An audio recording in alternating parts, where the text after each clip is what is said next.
All right, what's up, Low End Nation? I'm super excited today. I'm sitting here with a really killer bass player that I met like 20 years ago, and this is the first chance we got to see each other since then. But this is Carty. He's played with Alicia Keys, Ed Sheeran, Rob Thomas, Tamia, Ashanti, and that's, I mean, there's lots more, but those, the top, the ones that come to mind right away. So. Al's played with a lot of people, I can tell you that much. So I know you came in from Jersey today, but where did you grow up? I grew up in the Bronx. Oh, nice. Yeah, so I'm a native New Yorker. Oh, right on. Still in the area. Yeah. And come from I guess a lineage, if you want to say it, of Bronx musicians. Nice. You know, a lot of famous musicians. Steve Jordan is originally from there. Oh, right on. I believe Ray Chu, and a bunch of other people, like across different genres, obviously. Some heavy cats. Yeah. Something in the water over there. Yeah, no doubt, for sure. And what, for you, what was the thing that originally got you into playing music? Well, I just gravitated towards it. You know, I remember being a kid, and parents had a vinyl collection back then, as most people did. Yeah. Because we didn't have MP3s and such. Yeah. And listening to music, and like opening up the album covers and like looking at liner notes, and trying to figure out, okay, so is this what this instrument sounds like? And just always being in tune to music. I would just sit there in front of the stereo. Yeah. And I came from one of those stricter religious households, so the music choices were limited inside. But still, I just gravitated to what was there. Yeah. And what was it that made you decide to pick up the bass? I experimented with a few instruments while I was younger. Yeah. Studied guitar for a little while. Got into the drums for a while, and my mom wanted me to learn piano, so I took piano lessons for a while. Yeah.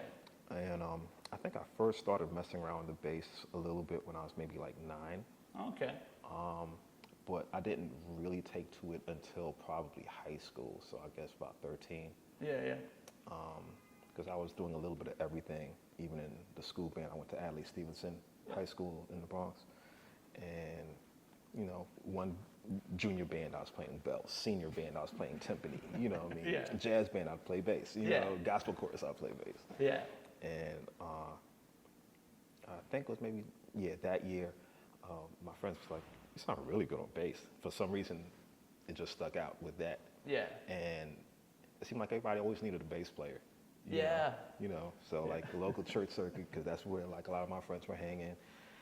I'd go play at my friend's Seventh-day Adventist church on a Saturday, and then play at my home church on a Sunday, that kind of thing. And the bass just kind of took off, and like I really started enjoying it. Yeah, for sure. Who were some of the players at that time that you were super influenced by? A lot of people. When I first started really digging in and like learning about bass players, and I decided I really wanted to try to get good. I'd start buying like the music magazines, and I'd start learning about the people that I didn't get to naturally listen to in my household. So I eventually started learning about the Louis Johnsons and the Stanley Clarks of the world, and the Larry Grahams and the Bootsy Collins. So kind of really got into like funk. Obviously gospel was a hardcore thing for me as well. So local guys like Reggie Young. At the time he was doing stuff with Hezekiah Walker and James Hall, so he was an influence. There was another guy that was not as well known by the name of Keith Miller that I got to hear at one point. He was, he's still around. Amazing. Oh, nice. I mean, funky. So, I really got into funk because I wanted to impress the guys that I was playing with. I was playing with some local gospel singers that were really big into like funk and groove, you know, bass players that were leading like community choirs and things like that. And they would always try to, teach me about the pocket. Stay in the pocket. I'm like, oh, okay, all Yeah. You start hearing stuff, you know, and Yeah. you know, you want to go for it, and sometimes it works and sometimes it doesn't. Yeah, for sure. And after a while, you have to start learning, okay, where can I stick a phrase? That phrase might sound cool, but if the other guy's playing something at the same time, you don't want it to clash and rub. Yeah. So, as a young musician, you know, 14 years old, you know, figuring things out. Thumb comes out. Yeah, yeah. So, you know, you're playing with guys that, you know, they're 22, 25, and like they know what they're doing, and they're like trying to like teach you. So Yeah. I'm like, okay, whatever you tell me, I'm gonna do. Yeah, for sure. And yeah, eventually became a thing. So getting the groove down was like a big thing, and then trying to understand what the differences in the grooves were for different styles of music. So Yeah. what works in a gospel setting sometimes works in an R&B setting. You know, then jazz requires something different, and Latin requires something different, and reggae requires something different, and rock requires something different. So Yeah, 100%. the feels and as you get deeper into it, all the nuances, the differences in the eras and how music evolves in all of those genres. And, you know, at least for me, as I decided I wanted to be a supporting cast. I wasn't trying to be in a rock band per se. Yeah. I wanted to, you know, tour with different people and do different kinds of sessions. So understanding all of those nuances and how to play my role and be versatile was Yeah. a priority for me. Yeah, it's not the easiest thing to switch from one genre to the other, especially. And you'll see some guys too where you know they're killer in one genre, and then you'll see them play something else, and it's like technically it's there, but it's that Yeah. you know that groove or pocket that goes with the music that's a little backwards to what they're used to doing. That really stands out, right? So. Yeah. And you went to school for music as well. Yeah. And where at school was that again? I went to SUNY Purchase. Oh, okay. Yeah. So I stayed local. Yeah, for sure. Yeah. I stayed local the whole time. Yeah. And I studied jazz there, so we had some great teachers. So I had a private instructor named Tony Cimarosi. Oh, nice. That was very influential. He was another one of those guys because he had actually written it was a smaller book, but he wrote a book that was called World Beat Grooves for Bass. Oh, cool. And I think Hal Leonard published it, if I remember correctly. So that was another thing that kind of helped prompt me to have, basic foundational understanding of, how I do this style of music, how the pocket shifts to another style of music, you know. And even though we were in the jazz program, obviously, for some reason, in one particular lesson, we were having a discussion. He was really cool because we would have these dialogues all the time. Yeah. He taught me, technical stuff, but he said this one thing that I never forgot, and I always try to tell this to some of the younger guys when they come up to me now. Yeah. And he said every bass player should take a green marker or some green paint and just highlight the first 5 frets. I said, why? It's like, what's the money notes? Yeah. Never forgot it. Yeah, no doubt. Right? Yeah, pretty important lesson. Yeah. It's funny how a lot of the lessons that change your playing the most aren't ones where you're actually playing. It's always a conversation where somebody says something that like just sort of changes the way you look at everything, right? Yeah. So, and that's a really good question on pocket. And for you, like obviously Rob Thomas's gig and Alicia Keys' gig are two different, Right. stylistically fairly different. I mean, Yeah. there's some crossover, I'm sure, but Yeah. what do you find the difference in how you have to play, or what the pocket would be for you on Alicia Keys' gig compared to like a Rob Thomas gig? It would, both of those artists, I say it's more so about the individual song, because both of them are a little versatile in their own way. Yeah, for sure. Alicia's R&B, but she's been around for a while, and she has her songs like Fallen, or or If I Ain't Got You, and then she had stuff that was more, that she co-wrote with Drake, like I think it was Unthinkable, and a couple other songs that have different writing styles, because music is always evolving and the styles change. R&B in the 60s doesn't sound like R&B in the 70s. Neither does the rock. Yeah, for Neither sure. does almost any other genre. So it's just, for me, it's more about staying current and just understanding the nuances of the era, but more importantly, that individual song. Yeah. Yeah, that makes You know. good sense for sure. Different textures. Some of Rob's stuff will have, multiple guitars. Yeah. a K is multiple keys. Yeah. No pun intended. Yeah. Yeah, you know, and then, yeah. So those would be like the key differences, I would say. Yeah. If we were to go song by song, I could pick out certain things. Yeah, absolutely. Fair enough. Yeah. What was the first gig that you landed, out of school, like bigger gig where you were like, oh man, I'm doing this now? Okay, so I worked with a artist by the name of Jamie Hawkins for a little while. Okay. Jamie Hawkins is the son of the late great Walter Hawkins, Yeah. the gospel music family. His uncle is Edwin, his mom is Tremaine. Yeah. So at the time, he was actually signed to a record label to come out as an R&B artist. And a friend of mine introduced me to him, and we ended up working together for a while. The friend who introduced us was actually he used to play with Alicia as well. Oh, nice. Paul John, incredible drummer. So I landed the gig with Jamie, worked with him for a while. And upon the exposure, people who were a little older than me and they were doing other gigs, they started getting me to do gigs with them. And so Jamie Hawkins kind of led me to working with guys like Case and Donnell Jones and Joe, all of those R&B artists. And around the same time, I started working with an artist named Toby Lightman. Yeah. And working with her, I think the following year is when I somehow got referred to people connected to Rob Thomas. Oh, okay. When his first solo album was going to come out. Yeah. It was a couple years after Smooth and all of that. Yeah. And, Great. So it was kind of like just a steady track. You do good work, and people, have this rapport with you, and they feel that they can trust you and that you're going to do right on whatever the gig is and what the gig requires, and then they'll refer you. Yeah, absolutely. Word of mouth stuff. And, I guess that's the question I like asking too. I mean, obviously you have to be able to play to get in the door. Yeah. Hands down, we know that. But Yeah. what are some of the skills you have to have, or some of the things you need to do to be, a guy that can work with so many artists outside of actually just being able to play the music? Not being a-hole. Yeah. Some guys get on gigs and then, people start talking about them behind the scenes. Like, hey man, I called this guy for a gig, and such and such happened with management, blah blah blah blah. You start hearing all these stories, and you never want to be the person whose name is floating in people's mouths like that. You just want to have professional decorum. Yeah. For starters, have the right attitude, and how you relate to the people that you're working with. Yeah. And, respect the music. So I would say respect the music and respect the people. Yeah, fair enough. So what are some things that, you were practicing when you were first learning, or some things that you think that young players now should be working on?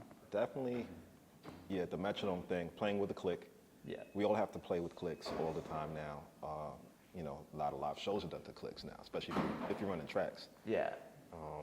So you might as well get used to it. Yeah. I think a lot of the younger players actually are already used to it.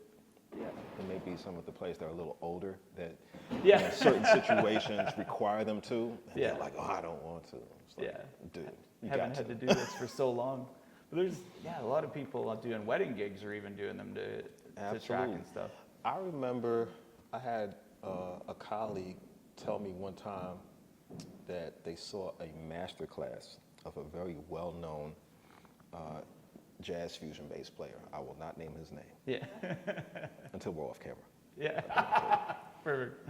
And this guy had the audacity to tell these young people that, they should practice without the click.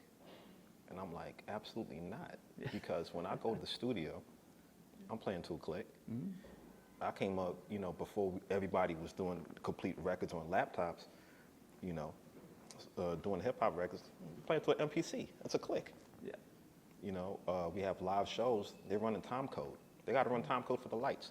Mm-hmm. So even if you don't hear extra tracks, sometimes they're going to run click for the actual song anyway. Yeah. Learn how to play to a click. Yeah. Simple. It's the new way. Yeah. It's just like, not having Venmo or PayPal to receive your payments. kind of need them. Yeah. By the way, is PayPal? I have them all, bro. Zelle, PayPal, Venmo, Cash App. Got them all. Yeah. So in a lot of ways, keeping up with the technology required to play It's the going to gigs change. too, right? It's going to change, yeah. Yeah. And I know from anybody I talk to, it's more and more gigs that they're doing, even things you wouldn't think sometimes are just to click because all those reasons, it lights. Absolutely. Or somebody just wants to try and keep things tight and they know that when they got the click, Yeah. hopefully, Yep. it's going to be on. Yeah. Absolutely. Are there any like melodic exercises that you would work on when you were first learning that kind of stuck? I don't know about melodic exercises. I mean, I did, the same scales everybody else does. Yeah, yeah. It's just trying to find different positions, like this is a 5-string, so I Yeah. can,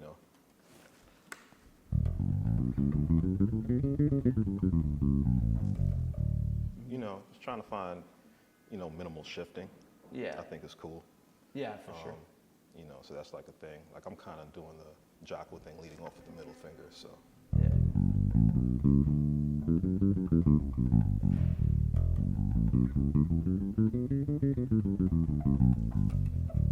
A little stretch right there. Yeah, stretch position there.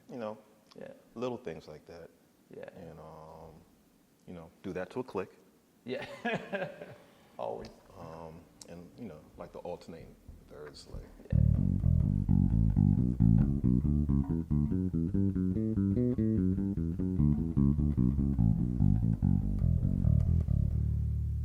It's always good to be able to, again, minimize your shifting if you can. Yeah. And rhythmic, like right hand stuff, sometimes just not even doing anything with the left hand and just, up and down, over and over, slow tempos, fast tempos. Yeah. Always with a click. Yeah. I mean, and what's cool is when you get used to playing with a click, I believe it helps strengthen your internal clock as well. Yeah. So, if you have a strong internal clock and you're playing with other guys who have a strong internal clock, you're good. It's going to be good. Yeah, I mean, you can never go wrong with that. Yeah, and even if you got a strong internal clock and you're on a gig with guys that aren't so good, then you're the person that can pull it through, right? Like it's. I mean, you obviously have to be highly gifted. I mean, I've heard stories about, certain people being on gigs and a click dropped out and, came back in, I don't know, 16, 20 bars later and it was dead on. Yeah. Like, that's insane. Yeah, yeah. It's fantastic. I'm just saying, my time's good. It may not be that good. I might have 4 bars. I'm not sure if I got, especially when you got 4 bars or 16, 20 bars when you're playing with other people who have their own sense of time. You manage to hold on to what you knew. That's especially impressive. I mean, the hardest thing it's not quite the same, but I did have one gig many years ago. I was on tour, and this particular stage setup we had no side fills. I don't remember why, but we had no side fills. Yeah. And we were on in-ears. And I didn't have a backup set of in-ears yet. So this was a while ago. Yeah. And we were playing a room that was pretty boomy. And my ears failed. Went out like internal wires or the drivers or whatever broke. Yeah. And they tried to give me like some generics. Yeah. But if anyone has ever seen me play, I'm a bobblehead. Okay, so like, ain't nothing staying in. Generics are not staying in. It's not gonna happen. Yeah. So, but the thing with the boominess was, it's like there's a delay. Yeah. So I'm on stage next to the drummer. There's no side fills. Yeah. His time is here. The house is doing this. Yeah. And I got like 40 minutes of show left. We're doing like a 75-minute set, and I'm a half hour in, and these ears go out on me. Yeah. And somehow I managed to get through that show. Nice. But it was very difficult. I mean, if it was the first week of the show, I probably would have sounded horrible. Yeah. Fortunately, we were in the group and I knew the songs. We had been out for a few months, but that was insane. I mean, certain things you just can't account for. It's like a freaky storm or something. You can't account for that. Yeah, and that's tough to adjust to the delay coming at you, but yeah, you got like a 400 millisecond delay. It's bad. It's bad. Yeah. I guess on the opposite side of that, you've played with a lot of artists, a lot of gigs in a lot of places. Are there any gigs that stand out as like one, some of your favorite gigs that you've done? I've done a few really cool ones. Do you mean in terms of like the overall tour or like a specific musical moment? Like or the actual gig, like just all of the above? Yeah, all of the above is good. Yeah. Well, last week I just did this benefit show, and one of the artists that we backed up, I was in the house band, was the great Mavis Staples, and you initially didn't expect to do this song, and then out of nowhere she kind of went into "I'll Take You There," and we, ran through it, and she was very happy with what I did. Oh, okay. For me, I'm like, okay, great, 'cause that's one of the first songs that I kind of like learned, and it's such a simple groove, but it has to feel good. Yeah, you know what 100%. I mean. And then it has like the little like bass solo in the middle, the little melodic. So just to get the nod of approval from someone like that when you have that situation is great. But I've been pretty blessed. I've been able to tour with and work with some really legendary artists. Rob I've been with for over 15 years. Yeah. I've worked with Enrique Iglesias, Tony Braxton, Queen Latifah,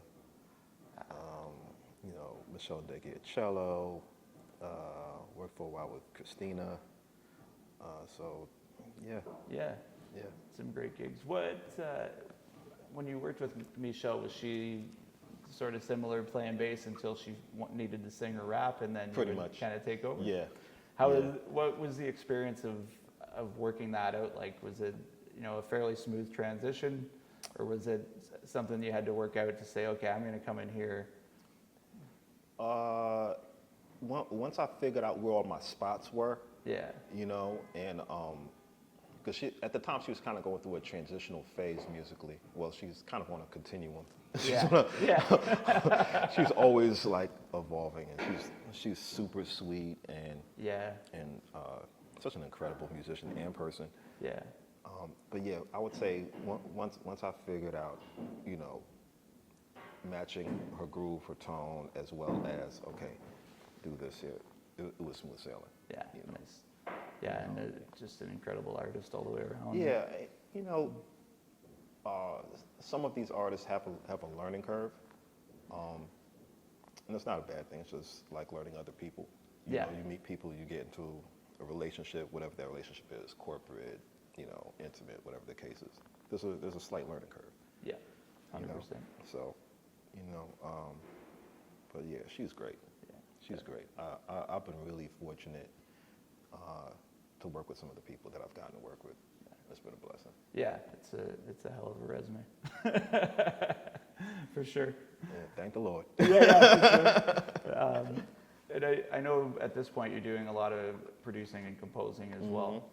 Have you found that changes the way you approach playing bass when you're playing for other artists? Yes, it helps. It helps. I think a lot of younger musicians are benefiting from the aspect of, almost all of them, or all of us really have, some level of production and writing experience now. And being able to think about the whole song, makes you a better player. It makes things better for the musical directors and or producers that you have to work with. But just understanding what fits a certain style of song, sonically, note choice wise, it's definitely a beneficial thing. Yeah, absolutely. Aside from the producing and composing, you've also been a musical director for some artists, including Alicia Keys. Yes. As a musician, what do you find, like, I don't think every musician can necessarily be an MD. What do you think an MD's got to have that maybe, not every musician brings to the table? Understanding of how to manage time and personalities. Yeah. On top of having ideas for the music. Well, that kind of, having ideas for the music. The way in which you approach that changes from artist to artist or genre to genre. Yeah. You know, if you're doing like a more urban pop kind of situation, you do more interludes, segues, smooth, seamless transitions from song to song. So being able to arrange and sometimes program that is a necessity. Then other styles, that's not so much of an issue because you have certain artists who like to tell the story or give the introduction to the song. Yeah. So it varies stylistically. Yeah, absolutely. And then instrumentally also, certain situations require a little more knowledge of theory and instrumentation or orchestration, if you will. Yeah. Because, certain situations you may have horn sections. So then you have to get into knowledge of, okay, what's the right voicing for the horns on XYZ part? Yeah. So arrangement, instrumentation, that kind of knowledge comes in handy. Yeah, so the production and composing aspect would really benefit the MD aspect. And so all of those things they really all kind tie of together come pretty together. well, right? Yes. So one question I like finding out from bass players is what your Desert Island bass album would be. So if there's Desert Island bass album. It's a tough one. Oh, okay. See, this is where you're gonna hate me. Yeah. Because I'm the kind of guy. People ask me all the time, "Who's your favorite bass player?" And I tell them I don't have a single favorite bass player. Yeah. And then I'm the kind of person I end up asking, "What genre? What era? What do you mean?" Yeah. I don't have a single favorite. It's just being honest. You want me to give you a list of 10? I can do that. Yeah. Let's take a few. Yeah. But to try to get back in the zone of your original question, I mean. Yeah. Bass albums. That's hard, man. Yeah. I'm the same. It's hard to pick one for sure. Yeah.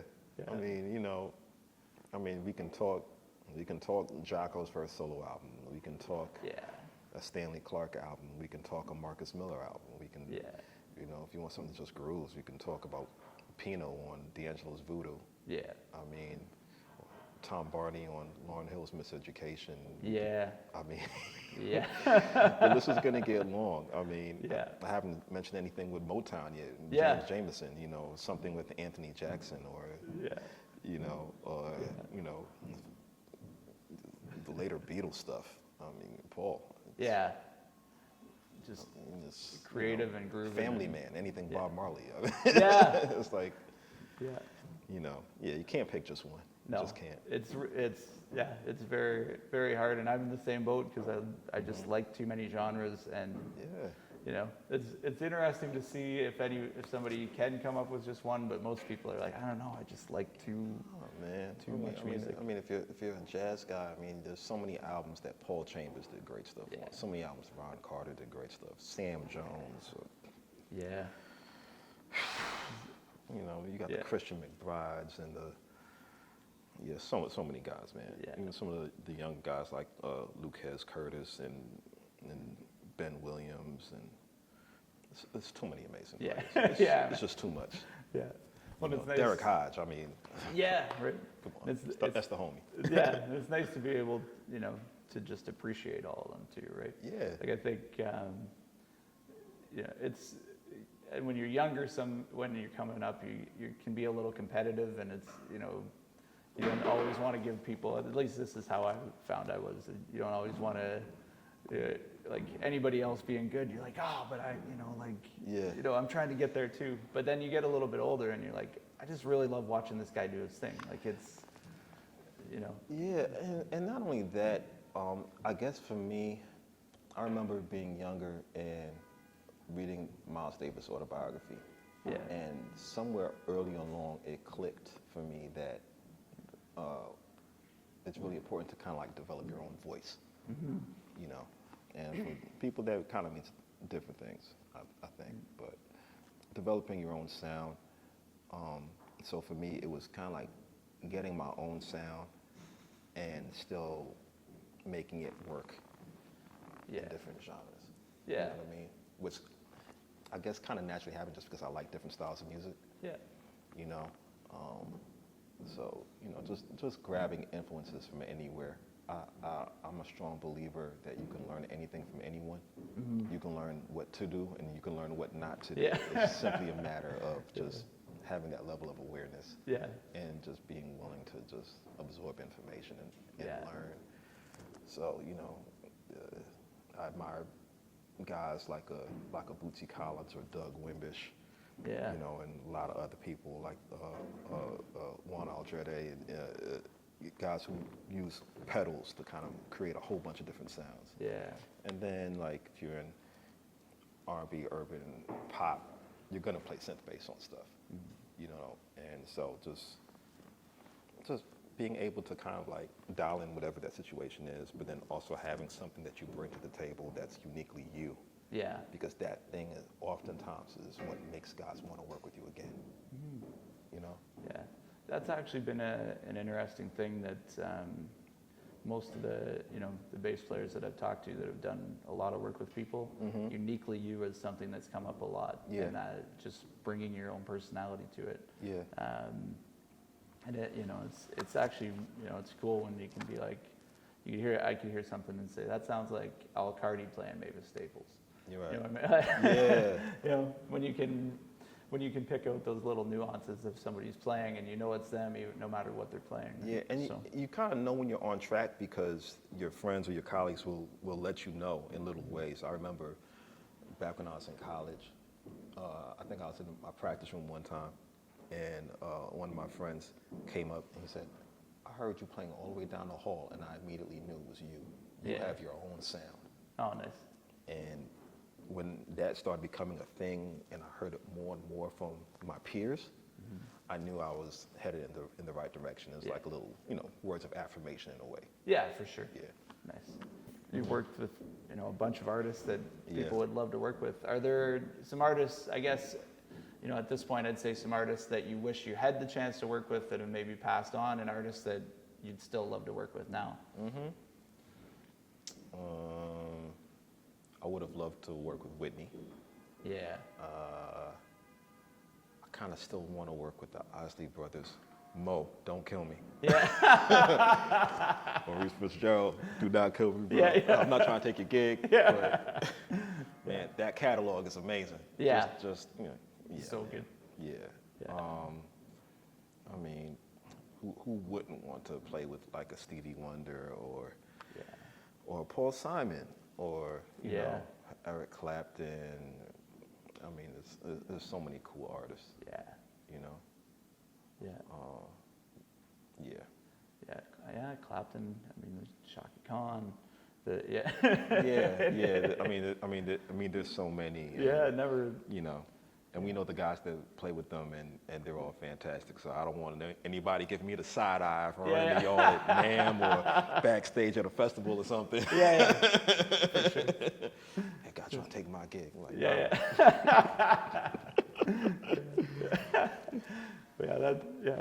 Heard you were trying to take me work. Yeah. Right on. Yeah. I don't like undercutters, so I'm not trying to undercut nobody else. Yeah. Can you give us a little bit of an example of your slap technique? Everybody's is always a little bit different, but just how you kind of approach it. Slap technique for me.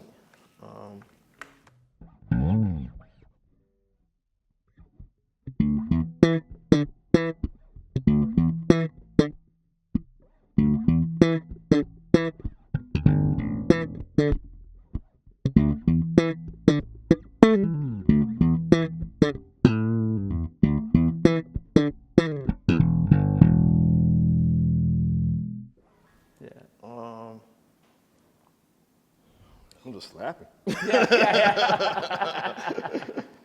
Yeah. I mean, I'm not doing the Lewis Johnson Thunder Thumbs, Yeah. flying out here. I don't know how he did that. No, I don't. But I'll never figure that out. yeah, for me, I kind of, just, I try to keep my ergonomics consistent. That's just a personal thing for me because I don't want to ever develop carpal tunnel. Yeah. So, what I try to do, if you notice when I stand up, I don't keep my bass too low.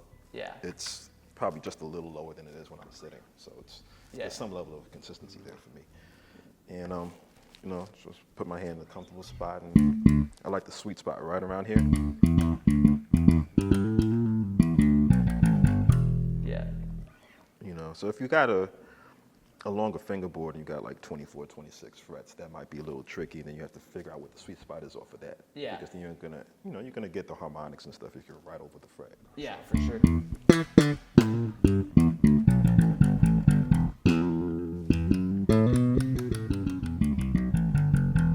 So sometimes what a good thing to do is practice just the thumping or the slapping.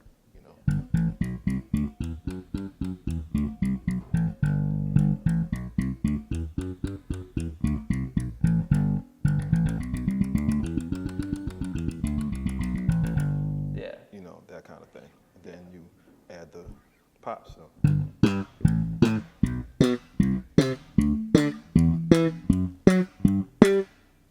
Yeah. Gotta. Then you start adding the hammers and the pull-offs. Yeah. And, then it becomes Yeah. Then you get into all of that. Yeah. So your hammer-ons, your.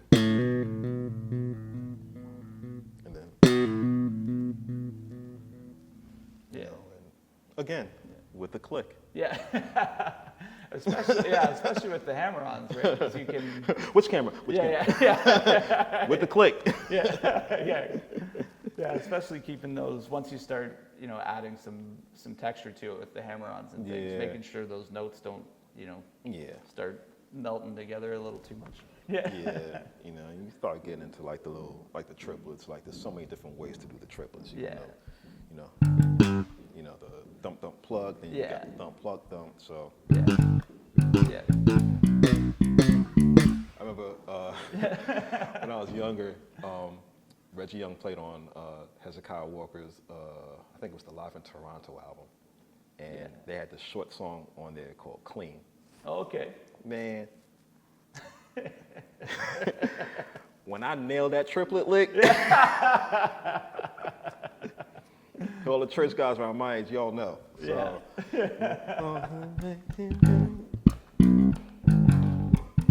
I don't have perfect pitch. But let me start it again. Yeah.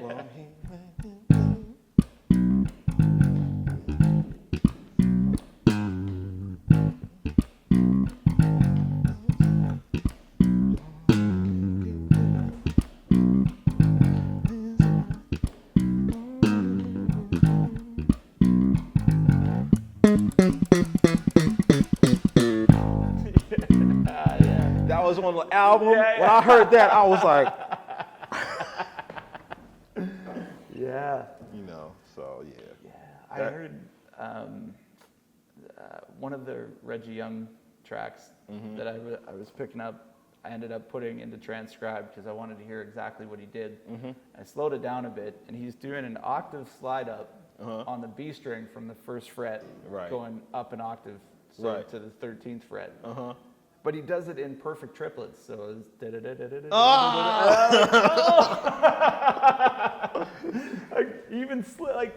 I never even thought about trying to do that, right? And he kept that triplets in perfect time with the slide up, blew my mind. He's just so creative and so many cool ideas. Yeah. Yeah, man. Yeah. Yeah, you give him a hole, he's gonna do something amazing. Every time. He's great. He's great. Absolutely.